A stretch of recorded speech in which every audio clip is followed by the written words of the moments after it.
तर परभणी जिल्ह्यामध्ये गेल्या 3 दिवसांपासून दमदार पावसाने सर्वदूर हजेरी लावली आणि त्यामुळे जिल्ह्यातली अगदी छोटी छोटी धरणं आहेत, तलाव, बंधारे, नदी नाल्यांना मोठ्या प्रमाणामध्ये पाणी आलेलं आहे आणि त्यामुळे गोदेकाठच्या गावांना सतर्कतेचा इशारा आता देण्यात आलाय। तर पूर्णा तालुक्यामधल्या माटेगाव इथं 8 शेळ्या पुरामध्ये वाहून गेल्या।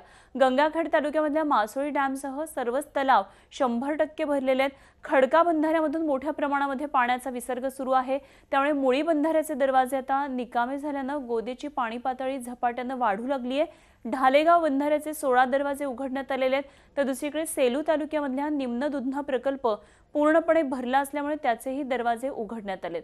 तर दुष्काळग्रस्त जिल्हा म्हणून देशभरामध्ये चर्चेला गेलेला लातूर जिल्ह्याचा दुष्काळ आता मिटलेला आहे। जिल्ह्यामध्ये सरासरीच्या 113% इतका पाऊस पडलेला आहे। जिल्ह्यामध्ये सर्वच नदी, नाले, ओढे, तलाव, लघु प्रकल्प, मध्यम प्रकल्प, धरण भरभरून वाहत आहेत।